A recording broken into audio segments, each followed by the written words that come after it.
Hello and welcome to another color with me as I color sadness from inside out. This is number 90 from the Disney Mystery Coloring Pixar book, and it's the first one I'm coloring from this book. And here are the colors if you're interested. I decided to first start with the purple background, and even though the color itself is pretty opaque, because I'm coloring a large section, it ended up being a bit streaky and thin in some areas. So I took my time to color and then let it dry and then color over many of the sections for this purple because I really wanted to have a very smooth background. I found this picture to be very beginner friendly as there were no real bit small areas that had to be carefully colored. So if you're starting out, I would highly recommend the Pixar book. It's also very nice that there aren't that many colors, so you can start with a smaller pen set. So you could see me here going over the sections again as they have dried, and then coloring some new sections, and then letting that dry, and then going back over again. And on the top left side, you can really see the streakiness here. I found that these Guangna pens, when you're covering over large sections like this, end up pretty dry after a little bit because the pen can't dispense the paint as fast as you're using it. So it's good to be kind of patient, shake up the pen more in between, and then go over the dried sections. And layering is amazing with these pens. I found that if you're patient enough, you can really get the paint to be super opaque and smooth.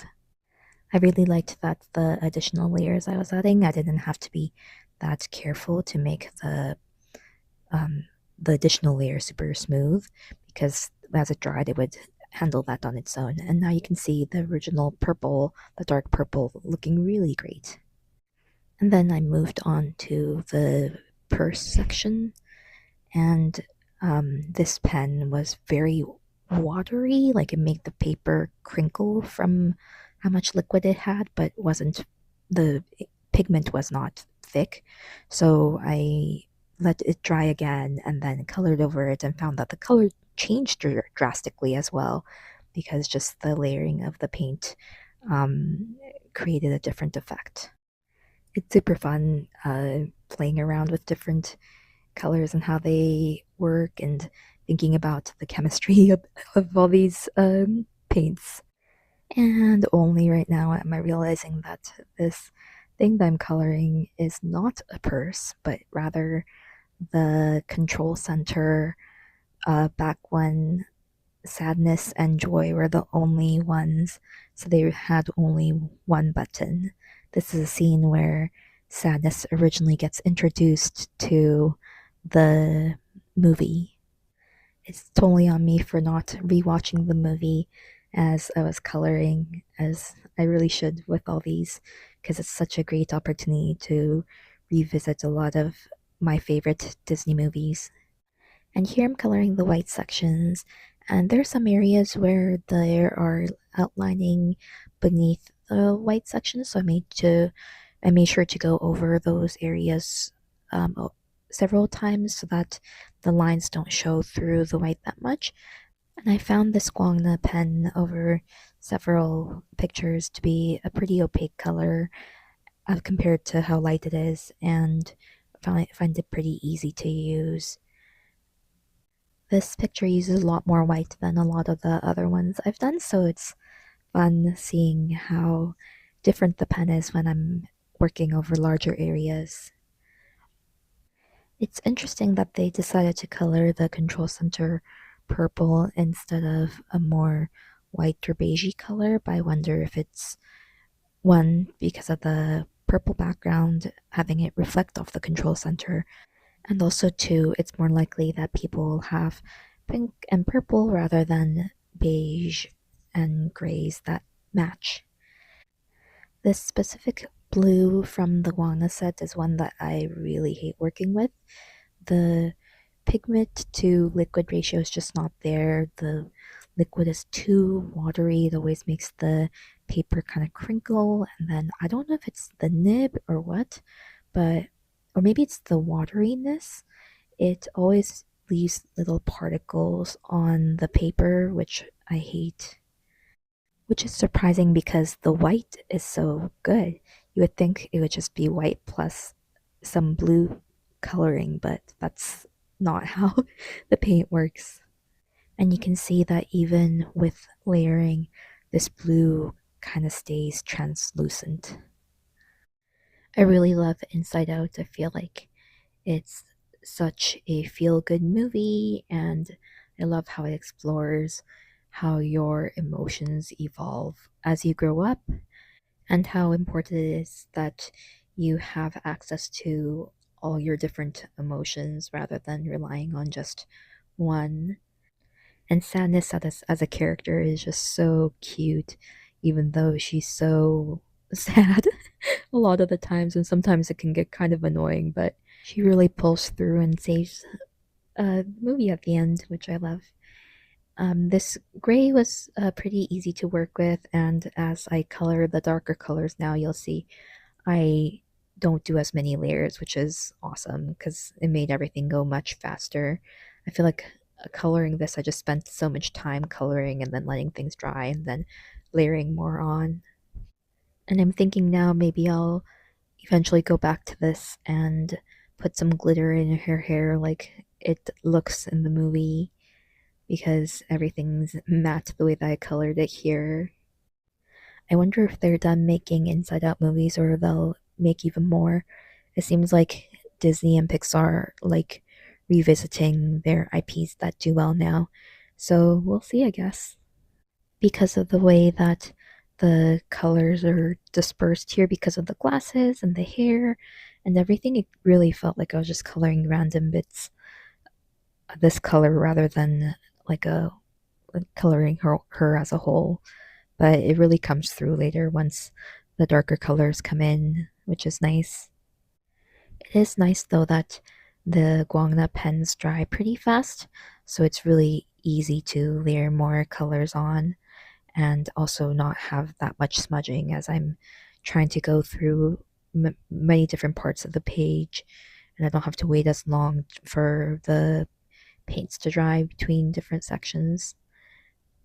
And the finished product always looks so good at the end. Like, I'm so happy with how the background purple looks right here.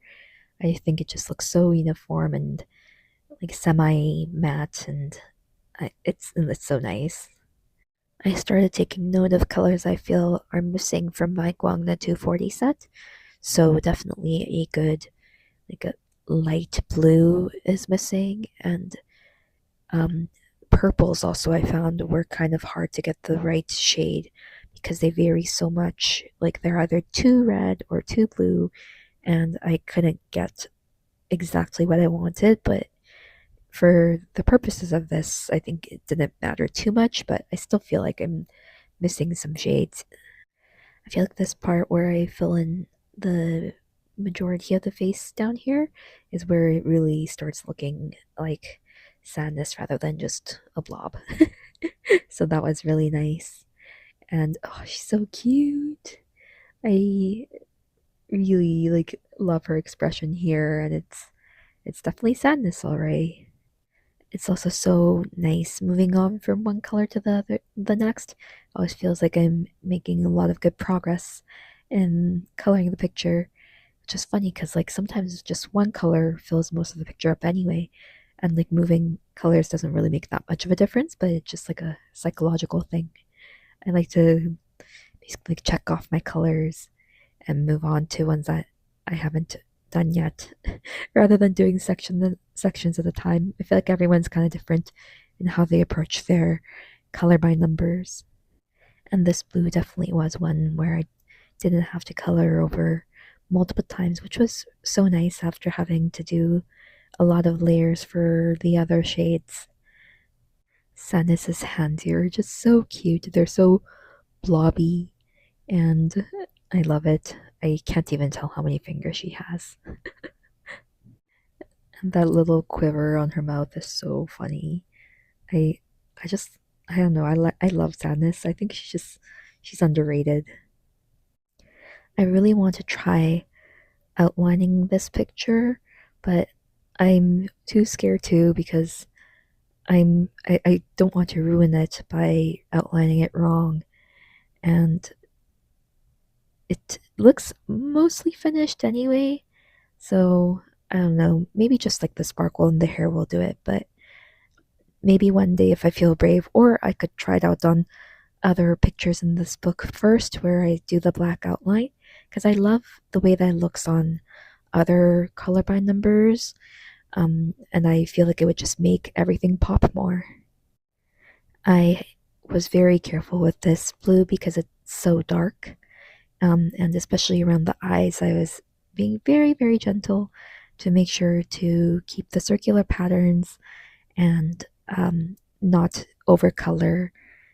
But as I've mentioned several times before, the dark blues and the dark greens and the guangna set are so nice. The black also is very nice as well. And I think this might be the first picture where I have more white sections and black sections because there are no outlines, as I mentioned. Just look at how pigmented and opaque this blue is. It's amazing. It's almost black, but not. And still so pigmented, only needed one layer. And I love how her eyes start looking here. And the when the vibrant blue comes on her eyes, I feel like that just makes it, yeah, oh, so good.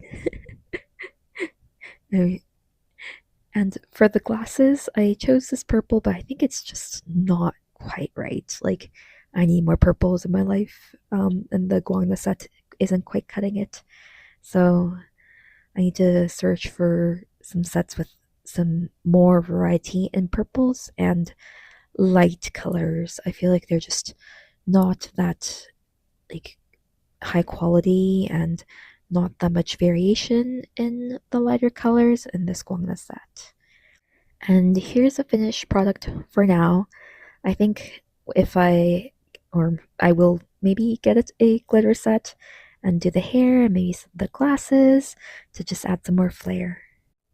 Thank you so much for watching, and if you're interested, please like and subscribe. I upload on Mondays and Thursdays. Thank you.